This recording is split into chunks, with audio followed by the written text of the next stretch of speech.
ये अपना घर, अपना घोंसला बिखरने के बाद भी एक एक धागों को, एक एक तंतु को, एक एक घास को उठा उठा के पुनः अपना घोंसला बना रही है।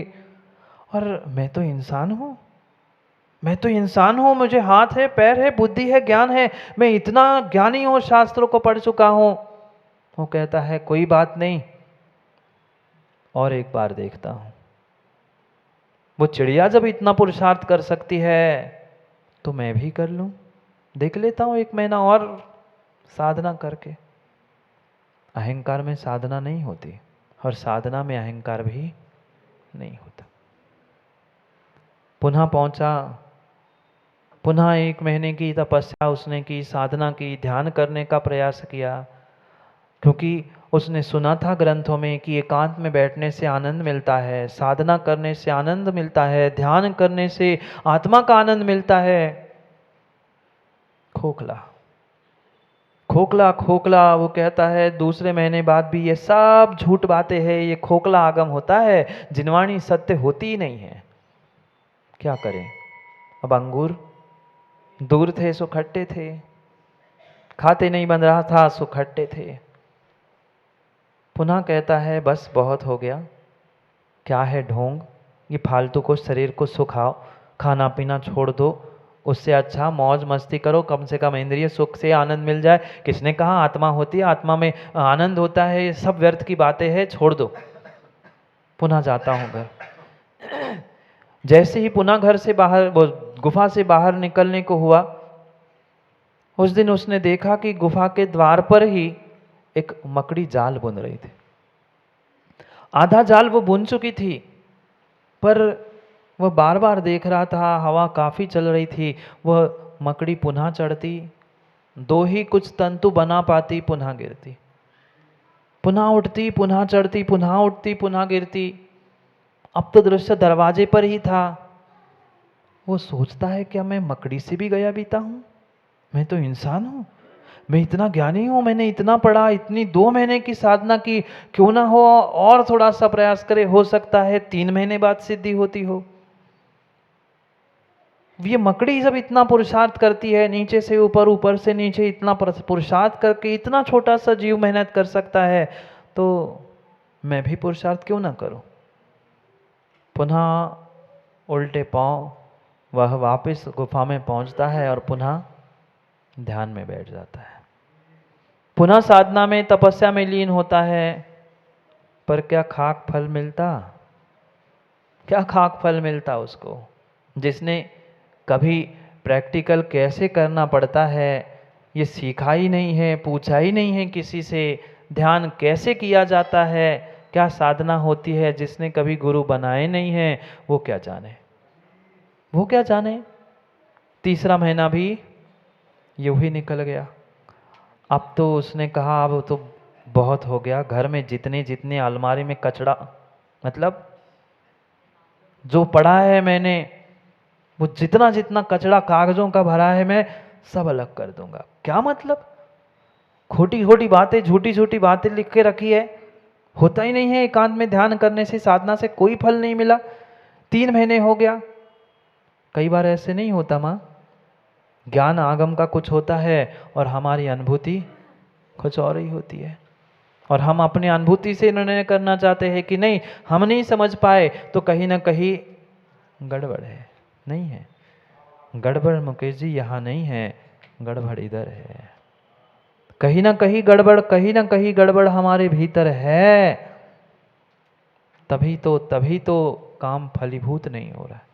अब तो वो हिम्मत हार चुका था, वो कहता है अब तो मैं बिल्कुल आंख बंद करके जाऊंगा, पुनः कुछ दिखेगा और पुनः भाव बदल जाएंगे, पुनः मेरा ज्ञान उमड़ आएगा, प्रकट हो जाएगा, उससे अच्छा है कि मैं आंख बंद करके निकलूं। कब तक चलता आंख बंद करके?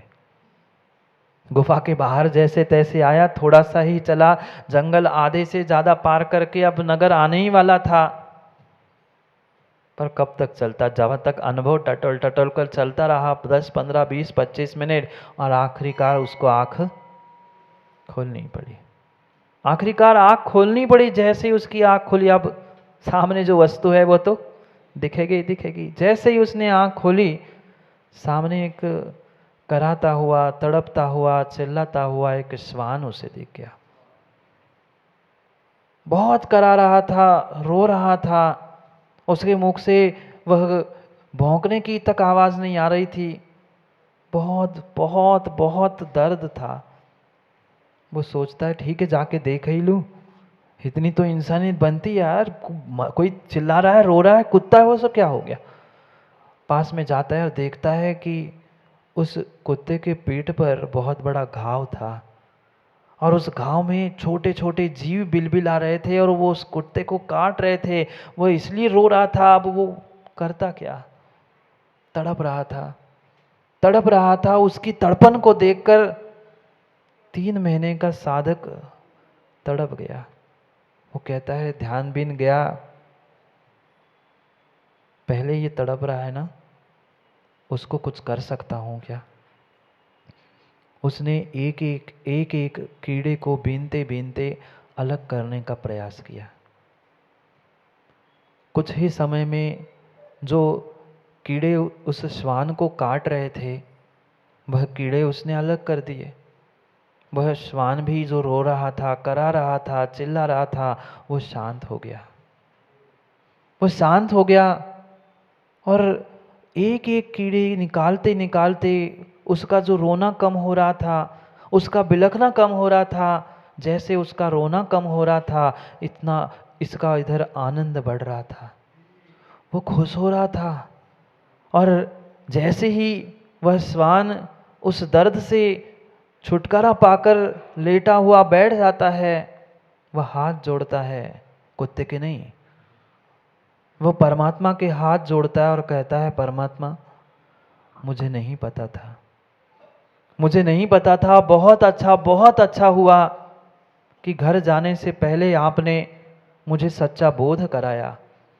अभी तक मात्र जो कागजों में पड़ा था वह कागजों में ही पड़ा था, और जो 3 महीने में प्राप्त नहीं कर पाया परमात्मा, जो 3 महीने मैंने प्राप्त नहीं किया, जो आनंद मुझे एकांत की साधना में नहीं आया, वो आज आनंद मुझे दूसरे पर दया और अहिंसा करुणा का पालन करने में आया।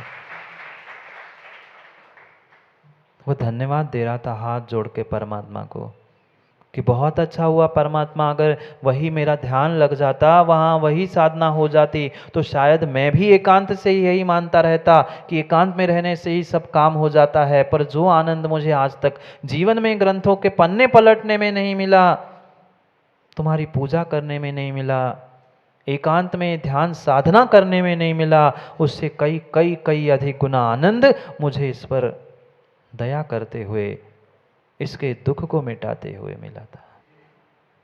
ये थी अहिंसा, ये थी दया, ये थी करुणा। पर कभी हम आज तक ऐसे दूसरों के दुखों को देकर कभी करुणा से भर पाए? दुखों को देखकर स्वयं दुखी हो लेना ये तो बहुत आसान है। कोई के यहाँ तीसरी तेरी में जाके 2-4 आंसू टपका लेना ये भी आसान है। ये सब ढोंग है, बगुला ध्यान है, बगुला के भक्त जैसा काम है। वास्तविकता वो दया करुणा थी नहीं, ये तो फॉर्मेलिटी थी, दिखावा था कि हम भी आए थे, अब हमारे घर कोई मरे तो तुम भी आ जाना। हाँ, ऐसी स्थिति है। आत्मीयता, संवेदनाएं आज वर्तमान में पूर्ण रूप से नष्ट हो चुकी। इसलिए तो अहिंसा क्या है, क्यों है, ये जीव समझ ही नहीं पा रहा। अहिंसा क्या है ये पता हो ना पता हो, पर उसने ये सुन के जरूर रखा है कि अहिंसा होती है, अहिंसा धर्म होता है, जीवों की रक्षा, जीवों पर दया करनी चाहिए। ये सुना तो, पर उनको क्या बड़े बड़े बचपन में क्या, 55 में क्या, 85 साल के भी हो गए दादा, तो लोगों को पता नहीं है अहिंसा है क्या, दया है क्या। दिखावे का नाम दया, अहिंसा, करुणा नहीं है। ये भीतर से जो करुणा स्रोत था वह अहिंसा थी। मात्र मेरी भावना में पड़ा होगा ना, दीन दुखी। देखो मुझे एक शब्द बोलने की आवश्यकता है, बस क्या ज्ञान टपकता है। दीन दुखी जीवों पर मेरे उर्से करुणा स्तोत्र बहे। कितने बहे, हम तो ऐसे बहे महाराज, दूसरों को बहा के ले गए। करुणा स्रोत बहे, दीन दुखी जीवों पर देखते ही भीतर से करुणा का दिखावा करे नहीं लिखा, फोटो खींचने के लिए खड़े हो जाए नहीं लिखा। उर्से करुणा स्रोत बहे, भीतर से करुणा का स्रोत बहना चाहिए था, पर हम सब दिखावे के लिए करते रहे आज तक। खूब रैलियां निकाली, खूब हमने सब कुछ प्रभावना की, पर जिससे दुश्मनी थी, जिससे राग द्वेष था, उसके प्रति क्या हम अपना बर्ताव सुधार पाए, अपने भाव सुधार पाए? नहीं सुधार पाए, नहीं सुधार पाए, नहीं सुधार पाए। सोम प्रभु स्वामी तो कह रहे हैं ये नौका है, ये नौका है, ये नौका है, ये अहिंसा ही नौका है जो तुम्हें संसार नदी के इस पार से उस पार ले जाने वाली है।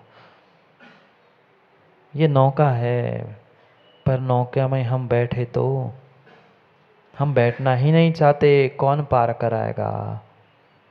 कौन पार कराएगा नौका को? नौका को पार करने वाला खेवटिया भी तो चाहिए, खेवटिया भी तो चाहिए। ना हम खेवटिया के पास जाते हैं, ना नौका को प्राप्त करते हैं। हम वही पुनः पुनः पुनः हिंसा करते करते इस संसार रूपी समुद्र में डूब रहे, मर रहे हैं और पुनः दुखों को प्राप्त कर रहे हैं। क्यों नहीं समझ पा रहे? क्यों नहीं समझ पा रहे हैं? जीवन का आनंद जीते जीते लेना है तो दूसरों पर दया अहिंसा का वर्षाव करने का प्रयास करो।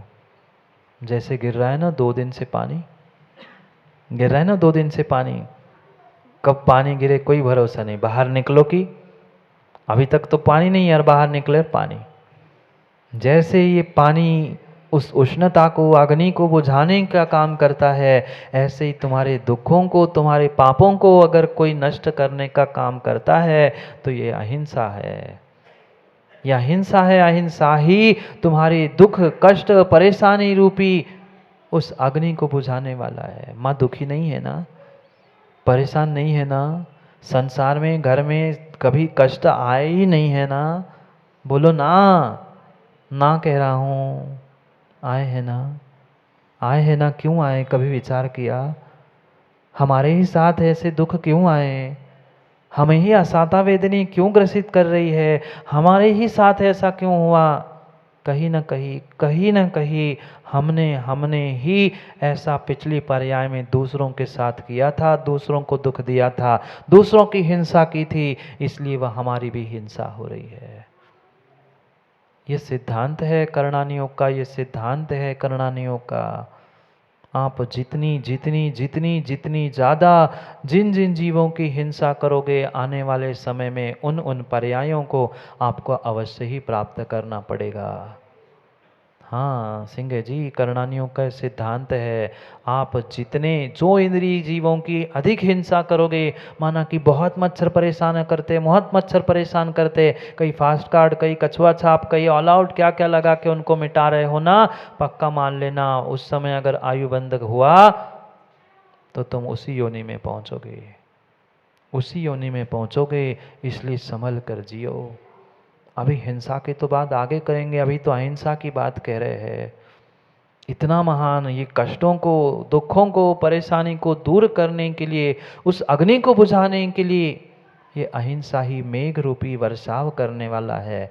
अन्य कोई तुम्हें संसार के दुखों से बचाने वाला है ही नहीं, है ही नहीं है। पर क्या करें, क्या करें? हम स्वयं ही नहीं जानते, बुजुर्ग लोग ही नहीं जानते अहिंसा क्या है। माँ बच्चों को क्या समझाओगे? किसी बेटे ने पूछा माँ अहिंसा क्या होती है? मात्र हम इतना ही कहते हैं कि जीवों को नहीं मारना, हिंसा नहीं करना, इतनी ही अहिंसा है। अरे अहिंसा तो जीवन था, पूरा जीवन ही अहिंसा था, पूरा जीवन मात्र अहिंसा के लिए मिला था, पर हम स्थान स्थान पर, जगह जगह पर हिंसा पे उतारू हो गए। जीवन की प्रत्येक घटना, प्रत्येक स्थान, जो कुछ भी बना था, कहीं ना कहीं मात्र और मात्र उस अहिंसा के लिए बना था। एक बार की सत्य घटना है, ग्वालियर की रानी आचार्य भगवान विद्यानंदी स्वामी के पास, जो दिल्ली में थे, उन विद्यानंदी महाराज के पास पहुंचती है और पूछने लगी कि बात की तो बातें हमें समझ में आती है, पर मुझे आप लोगों की अहिंसा समझ में नहीं आती। आप प्रत्येक स्थान पे हिंसा हिंसा हिंसा हिंसा बातें करते हो, पर हम सामान्य लोग समझे कैसे? आपके पास धर्मशास्त्र है, आप धर्मगुरु है, तो आप अपने धर्मात्मा जीवों को तो समझाते हो, पर हम जैसे लोग कैसे समझे कि अहिंसा होती क्या है? क्या सटीक दृष्टांतों के द्वारा आचार्य भगवान ने उस रानी को समझाने का प्रयास किया। महाराज ने पूछा, क्या रानी साहब आपने कभी रोड पर चलते हुए ट्रैफिक सिग्नल देखे?